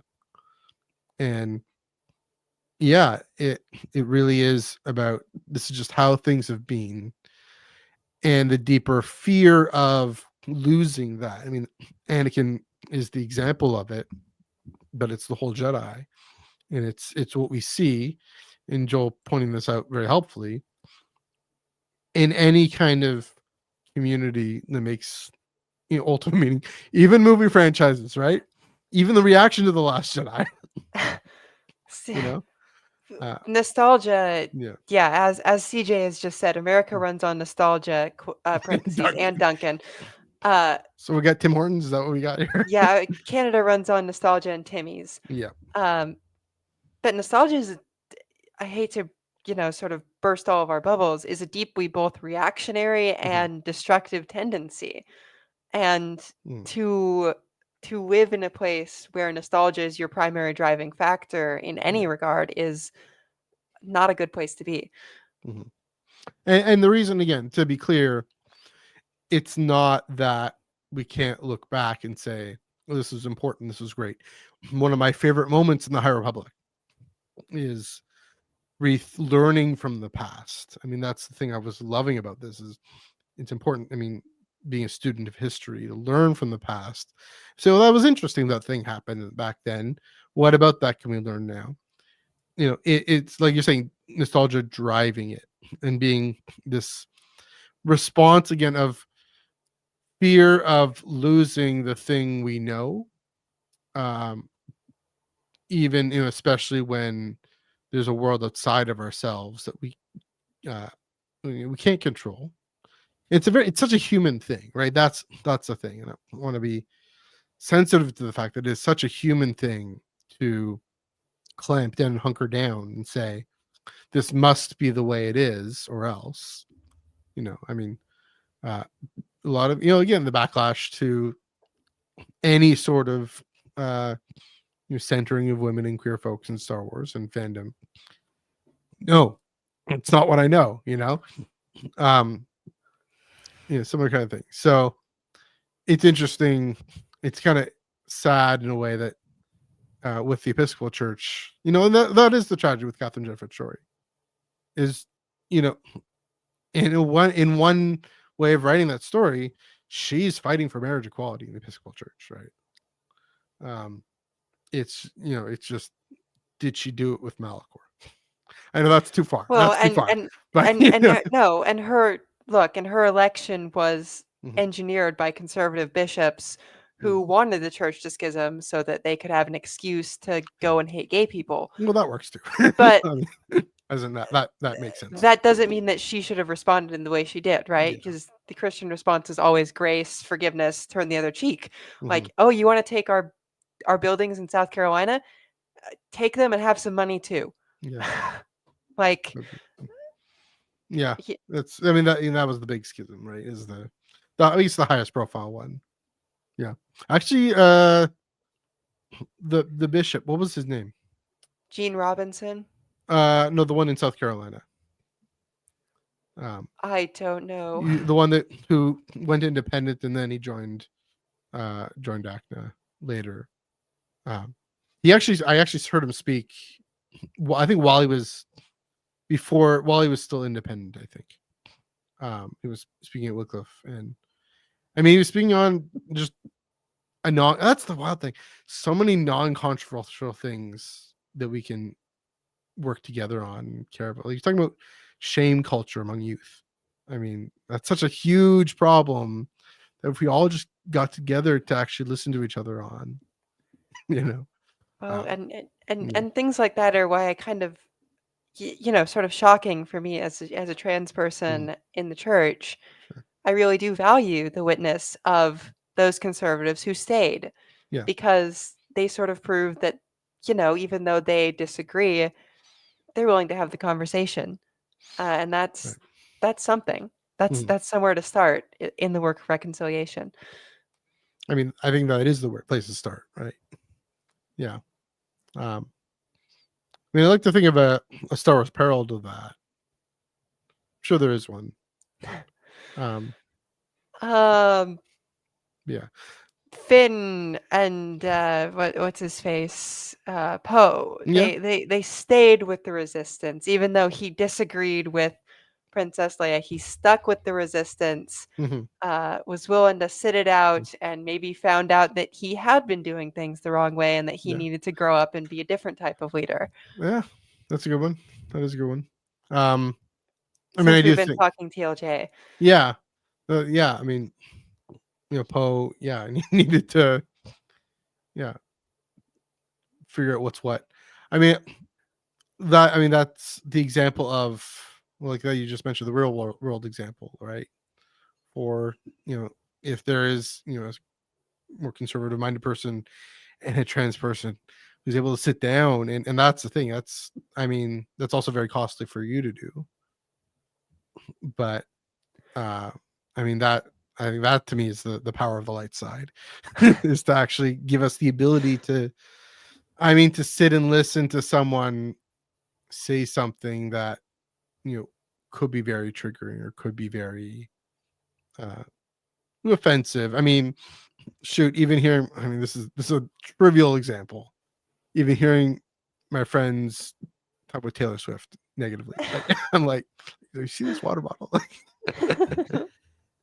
To learn to say that's their path and that's what they're on. Actually, one of my favorite moments in New York Comic Con was, this is a Star Trek thing, but there is in the last season of Picard, there is this is definitely a tangent, but it's a relevant one. There's a plot line that is like not even coded. They're full on talking about dead naming and about it's not a trans character, but still it's clearly what they're talking about. And there's one character who really struggles with that and with coming to accept this person because of his past. And so the actor was at New York Comic Con, and I asked him, what is it about this story, and what actually was just before the election. So what do we say? What do you say to to folks who just don't get it. And again, that's what I say, it's being costly. I mean, again, I hope you haven't had too many of these conversations, but what he said was, he said both, everyone has a story, there's a reason, if it's not necessarily a good reason, but a real reason why people struggle with this and find it difficult. And so this is the way I see privilege. I see the good use of privilege is for me to be able to say, okay, well, I can have that conversation. I can sit and listen. And he isn't talking about my life in that way. Hopefully some conversion in that encounter can happen, as long as I also uphold that love is love and you are you, and people are, God is who God made people to be, or people are who God made them to be. The ability to hold both at the same time, I think, is the real thing. It's the via media, baby, holding all things in tension. There we go. So Old and New Testaments are the surface salvation and the historical episcopate. Oh yeah, do we need to pull out the Lambeth quadrilateral? Yeah, I only got half of them, but yeah. I mean, don't forget historic episcopate locally adapted. So Methodists, we're coming for you. There we go. I mean, well, there's Ray. Hopefully, I don't have to be locally adapting what at least some sort of Jedi Council organization. I don't know. Yeah. And I just talked a lot about something you know more about than I do, but like, how does, like, all those themes of letting go and adaptation, but also those difficult conversations of people who being able to dialogue. Oh man, I know it's so cheesy, but the communion across difference, is that what it's called? That, unfortunately, I don't know. Well, here's an inside baseball question for you. That's the C of E thing, though, isn't it? Like, that's between the right. The C of E is very different from North American Anglicanism, but so what was the one in the Episcopal Church? It might also be communion across difference, although I think that was an ACNA thing as well. So there's a whole bunch of things with that name. Yeah. There's a podcast, actually. Is it called Communion Across Difference? I don't know, but it has had a series of Episcopal priests and ACNA priests sort of sitting down to discuss their differences in a respectful manner. Yeah. What do you think of that? Put you on the spot. That's good. Good. Okay. More of that. Let's all be doing that all the time, actually, and not just in church world, but in the entire world. Because, as I said, the work of reconciliation starts with talking to one another. Yeah. So it was the Episcopal Church. At least that. I guess it was thrown around a lot of different places, but I know last General Convention. It was a resolution in the House of Deputies. Yeah, I remember now. Yeah. So, and I was disappointed that they decided to end it. I don't know. Maybe they feel they don't need it anymore. I don't know. if the Conservatives were going to leave at this point, they would have left. Right. So that. Trying to how this comes back to Star Wars somehow. Somehow it does. I don't know that it does. That's okay. Okay, I kind of a good tangent. Do we have other topics of Advent / Star Wars before we go? I mean, like, we kind of folded in, talking about tradition, innovation, and well, here's the other side. Okay, look at my notes here. Here's the other side to this, right? Is we let go of our power, not let go, like we sacrifice our place of consensus in society and the institutional power that we had, and we embrace the reality of it, the opportunity of it. There's also, I know this is being co-opted a little bit, but I mean, the thing I respect Benedict XVI. I disagree with some of the things he'd say, but I do respect a lot of his, at least with calling the church to make the most of this opportunity to say, okay, unburdened by having to be the dominant authority in Western society, dominant place, unburdened by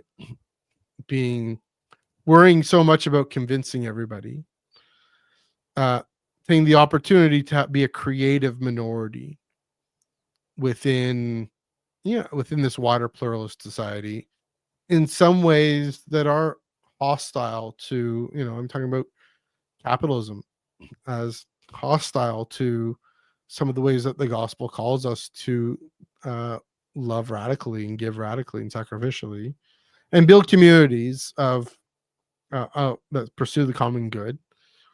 I'm thinking about, that's the thing, is the dark times, the Jedi and the dark times. It's a very fascinating story, and it's one of the most interesting things because it is another question of a changed situation and local adaptation. What do we do now that talking about the Jedi, I'm always fascinated by this, right? What do we do now that everything we've learned about how to be a Jedi comes from a time that is no longer the case, right? When the order was flourishing and there were thousands of temples across the galaxy. You could go and you could find the local Jedi community and take part in it and be supported by it. And now you're on the run and you're a traitor to the Empire. To see, I mean, it's no accident that we have all these stories of Jedi joining the cause of the rebellion and saying, okay, we can rise up and know that there is deeper meaning to life, a deeper purpose to the galaxy, because that's what the Force calls us to, and to say that the Empire ain't it. That this power that enforces this uniformity of everyone has to look the same and act the same and surrender their wills to this new order, and the ability for them to say no. And I do also think about, okay, how those of us who actually want to live in society are still going to be complicit in different ways. I call myself a shill. We're talking about a massive Disney property, that is funding things maybe in the Middle East that we're not too thrilled about. Or different, different ways in which we have to live in this capitalist society. But I mean, I think what we're getting at, maybe the deep point we're driving at, I'm finding, is just like with I'm talking about worshiping buildings and worshiping the endowment. Very Augustine, where are our hearts at? Where are we oriented towards? That seems to be what Star Wars definitely calls us to.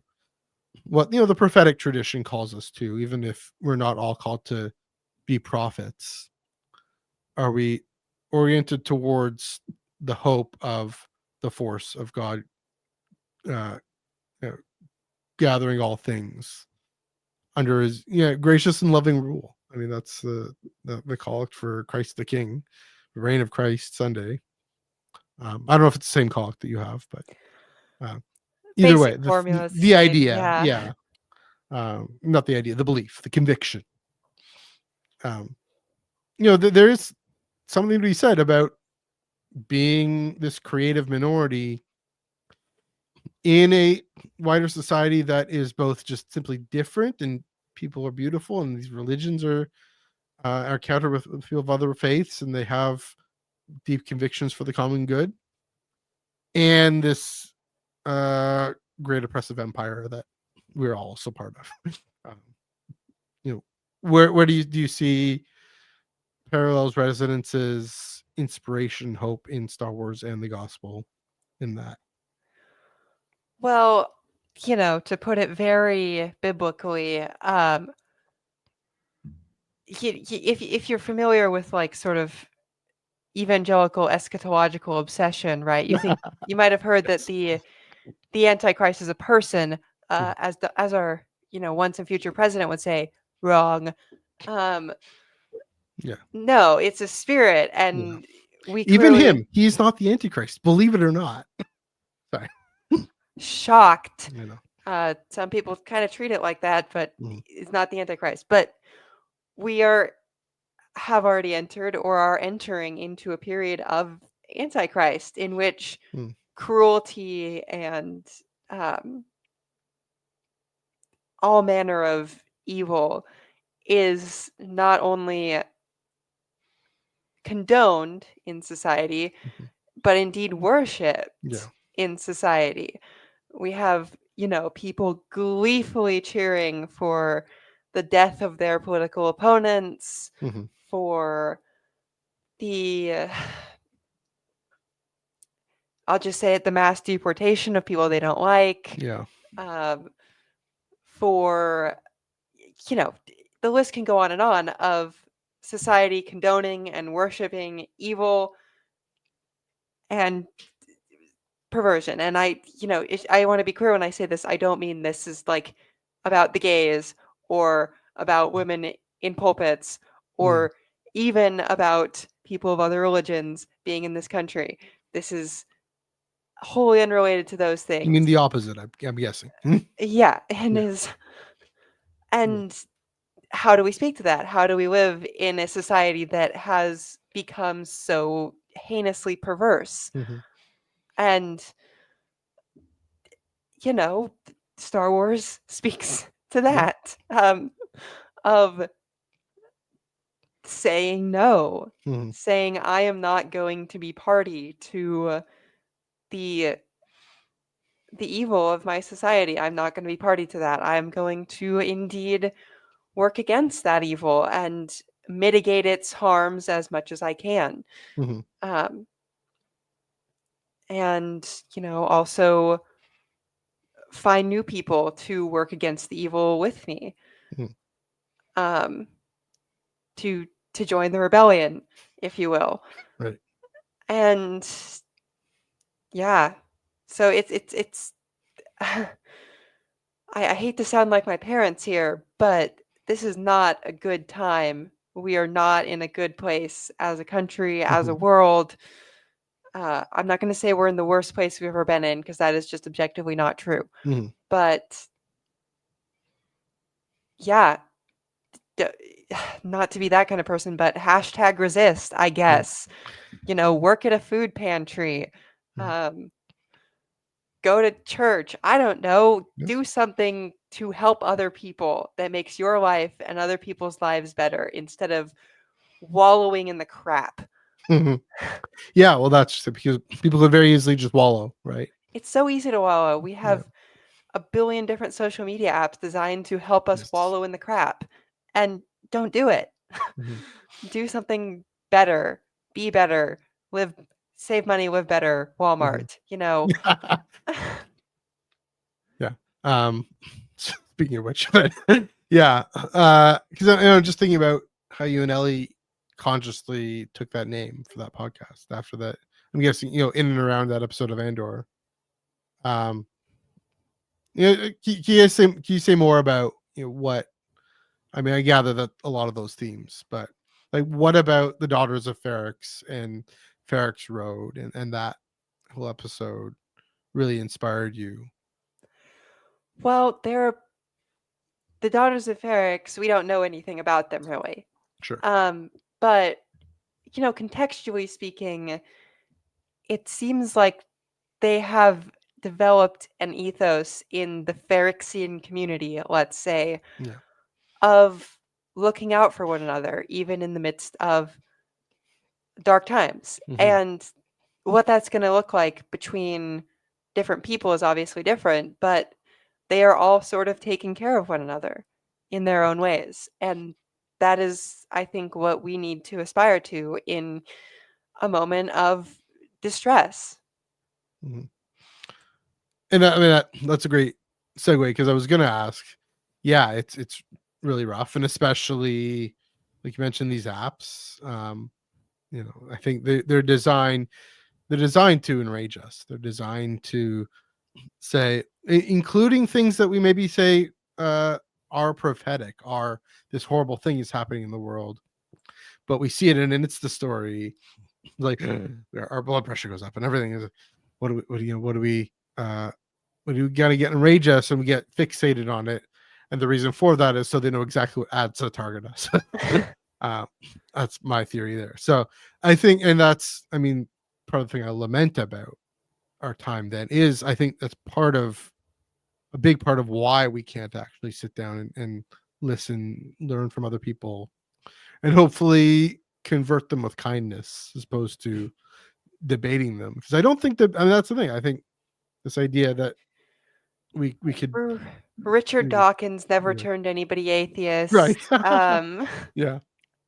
Actually, Yeah. probably turned people off of atheism, if anything, because he's a real pain in Yeah. the ass. He's not a nice guy. Right. In the same way that like Ken Ham, the earth was created 6,000 years ago. If you don't think it, you're going to hell. That's a great impression. I don't know who you're talking about, but that's okay. I know what the literal creationism is, but yeah. Like that turns people off of his whole message because he's not a nice guy. Mm-hmm. And yeah, I don't know. I guess my call to action for the end of the episode is be nice, stay off the apps, and that'll be good enough sermon from me. Sure. Although, well, hold on, because I wanted to ask you, about your day job then, as a digital missioner in a church, and as a Star Wars podcaster, Star Wars fan who is a digital missioner in a church, in that space, because I do want to give you the last word here. Where does Star Wars and where it resonates with the gospel give you hope even in this very digital age? Well, I made a very funny TikTok video for May the 4th. Nice. If you've ever been to an Episcopal church, you will definitely have heard the phrase, "The Lord be with you, and also with you. Let us pray." Actually, you'll hear it several times if you ever come to a service. Yes. And there's an old joke about "May the Force be with you," and then sort of Episcopalians sort of automatically reply, "And also with you." Yeah. And I made a very funny TikTok of that, and that's been the main crossover of Star Wars with my job. But it wasn't very funny. It got like 200 views, but I thought it was funny, and that's what really matters. Yes. There we go. Yeah. No, but hope though. Because I do want to end on a high note. So go ahead. I mean, in the same way that we see in Andor, right? Mm-hmm. This sort of awakening of the rebellion. Mm-hmm. The sort of, downtrodden populace of the Empire rising to become an unstoppable force that will sweep away the bastions of authoritarianism in the midst of a raging sea. Mm. I see at my work a sort of upwelling of, we would call it an upwelling of ministry, an upwelling of new life, of people finding, I could tell you so many stories that I've heard from different parishioners of coming to Redacted and finding life again after, in our context of Utah, we have a predominant religion, and all of you know what it is, so I'm not going to say it, that is not particularly kind to a lot of different types of people. And so for people to be able to come to church and to be like, oh, I can like do this whole thing of like liking Jesus and stuff and not have the church hate me for who I am, that's a big deal. Mm-hmm. And also we have seen a real flourishing of our kind of what you would call service or compassion ministries of helping the less fortunate in our community. And all of these things together, I think when I ground myself in the experience of my parish life and of my work life, instead of scrolling Twitter and getting really mad about stuff. That's where I find my hope, is in the everyday instead of in the sort of the nonsense. Yeah.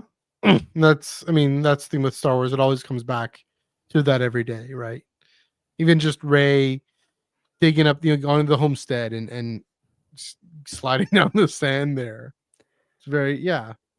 For all we want to say about the Rise of Skywalker, it definitely has that hope in communal vibe. I mean, Last Jedi does too. So, yeah.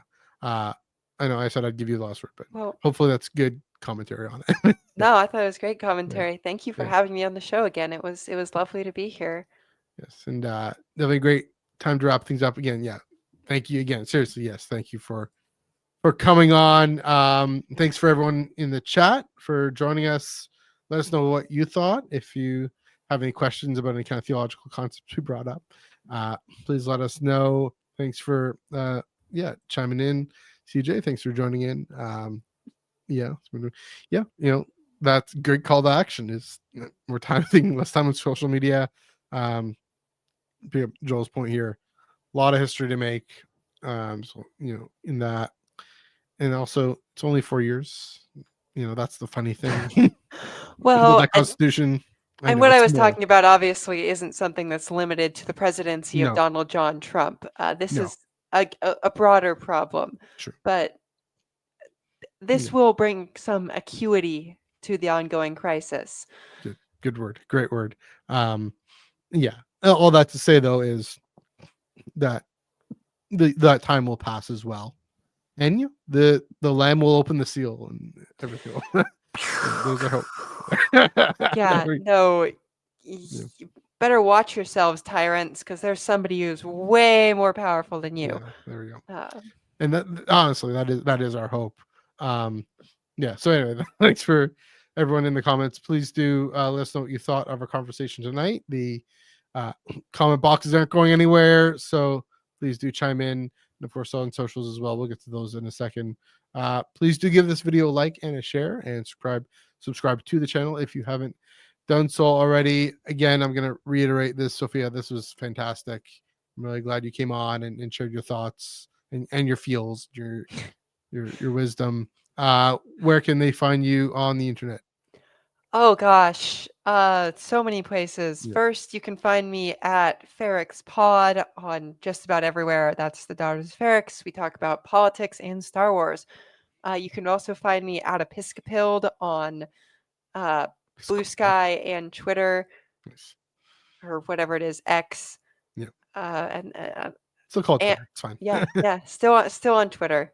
Surprisingly. So. Yeah. And any Daughters of Ferrix episodes you want to plug, or what are you guys up to?